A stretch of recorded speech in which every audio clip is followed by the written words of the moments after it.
भैया कैसे हमारा के इतना मार मरले बा न इनकरा चक्कर में कभी सारे करके भुला ना सकी ना। हमारे के आँख में ले आंसू बहाते थे। दिमाग करता कि जरा जब पूछ जाए कि और पोखरा मोबाइल दो मत। और मोबाइल कहाँ से आप ले ली हो? मोबाइल दो। चुप रहू अब तो मोबाइल लेकर ए नरामा मोबाइल जल्दी निकाल। ओ ये बाप चुप मत है आज तो से कौन रिश्ता निकाल मोबाइल दो जल्दी दो। रिश्ता नहीं खे तो तू हम अनहरा कैसे कह देलू कल कहत रहलू ए हीरा मोती लाल आज अनहरा मोबाइल दो फिर तो बताओ कि तुम मोबाइल दो जल्दी दो। मोबाइल दे तोरा के ना तू ना यार तू ना तो हम ना मराई रहती का जल तो भेट तोरे चलती खाली तोरे चलती हमरा चलते हां तो हरा चलते भलो तोरे चलते भलो हम नहीं ना सुधर जो जान लिए कैसे बोला भैया सुधर जो मोबाइल में निकालो मुझे बताओ थी मोबाइल निकालो ए तोर मोबाइल में आग लगो रे बीच मोबाइल है मोबाइल है अभी रुको बता तो मोबाइल टूट जा कीड़ा लग जा टूट जा साली वाली भैया के हम जान लेवे वाली बात हम हां गाड़ी आवता चार चक्का हम पूछ आवाज सुना तो मोर सिंह को हम के साथ तोरे जल्दी खाली बनी ली तोरे मौसा चलती ठीक बा देखा मौसा को मत बदनामी करब तो हार बदनामी है अपन मौसा के सुधार लियो मर बड़का जीजा और छोटका जीजा औ मझिलका जीजा ठीक बा हां ओ लोगन आज तक ले हमर दीदी चल गइल बा घरे ना तोरे चलती आज हमारा ऐसन हाल भले और तारे मौसा हाल है ना तोर करनी से ना अगर हमर दीदी जीजा रहत ना तो ऐसन हाल हमार ना भल रह ठीक बा तो अब ही हम बताओ थी रुको हमर बतिया सुन कुतवानी हन सुबह ताड़ू सुब सुब के आवत पनारा अपने अभी लवर से फोन करके बात करो थी तो लवर से हम लवर रहिया काल आज कौन लवर हो गेला सर हेलो ये बाहर ठीक कला समोसा रे कैसे हो तीन बदली है से लगी रे कितना मेरा याद आ रहा है तुमको यार बहुत यार का बताएं याद है बता तुम्हारे प्यार में पागल हो गए हैं यार पागल हो गए साला कहीं का हम बर्बाद हो गए जान कैसे हो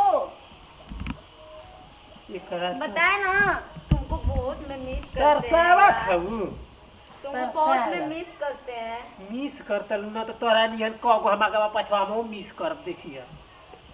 नहीं बाबू हम तुमको बहुत मिस करते हैं बहुत मिस साला कहीं के आज तक ले से हमरो को बाबू ना कहले हो सोनी जी बैठी जी कहे भलो अरे यार कितना अच्छा लगता है यार तुमसे आज बात कर रहे हैं कितना खुशी की बात है यार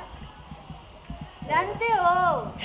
साला एकरे चक्कर में हम मारा तनी पिटा तनी तबो दूसर संगे बॉयफ्रेंड पटावते हैं हम अरे यार अब भाई आ जन्म के लिए आ चलो हम अच्छा ना लगता ना लगता हमरा के मरवा के अच्छा लगत है अब भाई आवो तू हमके अच्छा नहीं के लगता वो ई को पटोले ही दी हां तुम कहां हो हम यहाँ हो तुम अब भी आओ 2 मिनट में रानी आओ है तो भेंट करे खाती आवत रहलू हो अगर हमारा प्यार में कोनो आ जाता तो सारा के गड़ासा ले काट देब हम सारे के तो गड़ासा ले कटवा गड़ासा ले कटवा काल प्यार कहीं हमरा से जल्दी आओ तुमसे मैं बहुत मिस करते हैं तो मिस करते तो आवा नहीं अरे पीस कर देब हम सारे के हित लोग के तुम जल्दी आओ नहीं तो हमको अच्छा नहीं लगेगा बानी तोहरा प्यार में ये हमें भैया मरला सब मौसवा ठीके कहला सारा प्यार में धोखा मिलेला मैं बहुत मिस करते हैं आओ जल्दी 2 मिनट में एकदम आ जाओ तोर 2 मिनट में आग लगो रे मर खो के हो प्यार कर ली तो प्यार का फायदा मत उठा हमसे प्यार कर ली तो हमसे कर काहे दूसरा के मरवाए खातिर तो हाजिर हो जाला तो बुझाला नहीं हां हमार बूढ़ी लागत के साला कहीं क्या हमार हैं ए खुशबू अरे हम जो भी बोलनी तो माफ करा हो खुशबू चल के लुका हो ये खुशबू ये साला हमार दिलवा की खुशबू तोड़ दे रहा 2 मिनट में गायब हो गई और मजाक करत रही हो मरा तन पिटा हां बोला का करत कोनो के आई रहला सका हमके पगला देलु के बात करत हड़ू हमके कोई ना रहले यार कहन ना पता हो जात अरे हमारा चुप तोरे मार खा गई हमारा दिल इतना रोता ना दिलवा टुकड़ा का बताई मां कसम बताओ थी का हो भाई करा का हां ये नो हमारे ये तुम ना करियो हां बानी में पापा नो का कुछ भी गांव से हां वाह अरे यार तुम मेरे बाबू हो जमीन 5 बीघा है ठीक है हां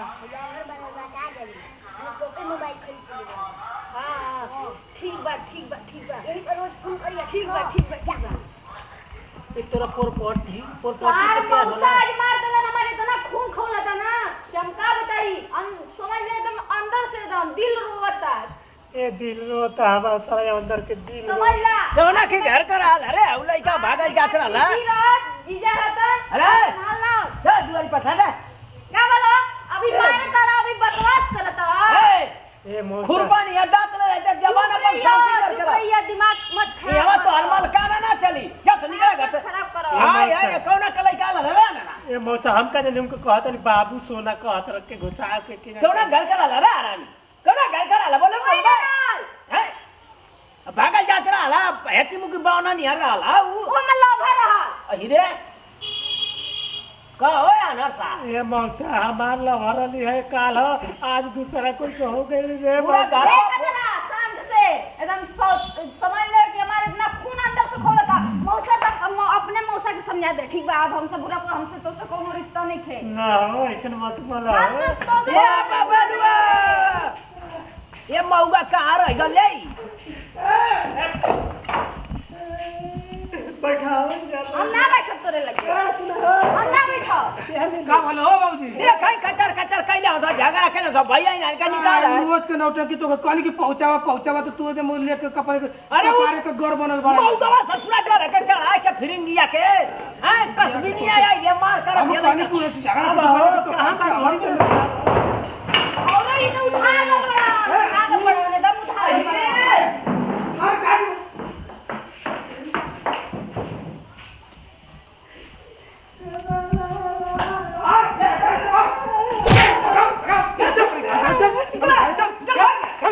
गलत है बात के नहीं चलो पूरा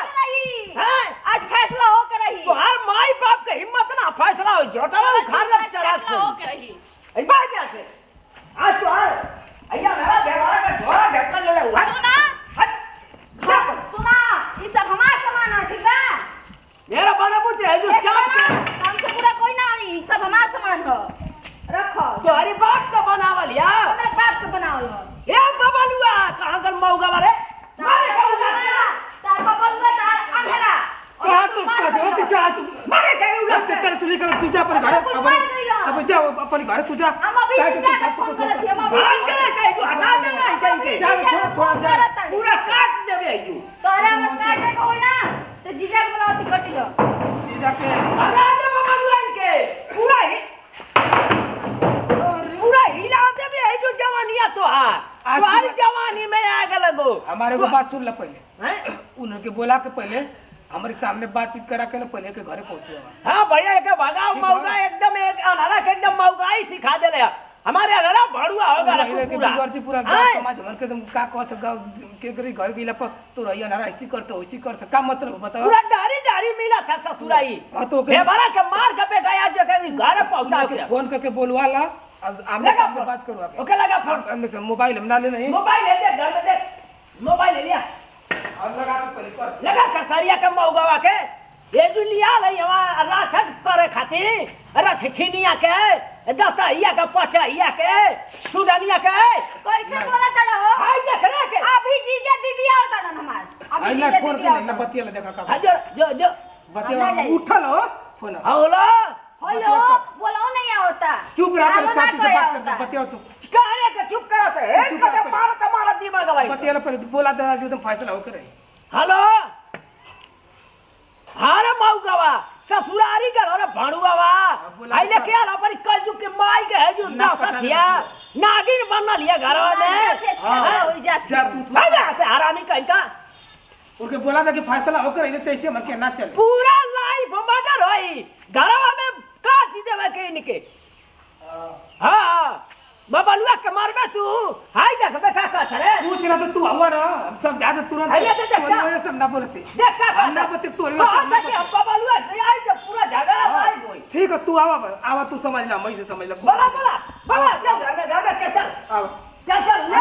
अरे हमारी ओर से तो के बतियावे के पूरा बेटा तोरी ओर से तोरी माई के कसम हाँ, पूरा। गंगा माई के कसम खा के कहत है उन्हें के समझा के पर करवाओ के पूरा आ तू पूरा। हमारे साथ पूरा महल बना पूरा दे लाइफ मर्डर होई हीरा देख हमारी हथवा में कक्का गो रेखा गंगा जमुना का धार चला हाँ, पूरा पूरा एकदम हिला दे क्या। चल बेटा चल, केवाड़ी बंद कर। बोल के आज समझा दिया पूरा बढ़िया से, पूरा समझ में आया। तो फिर आवत नहीं है बहन फैसला कर।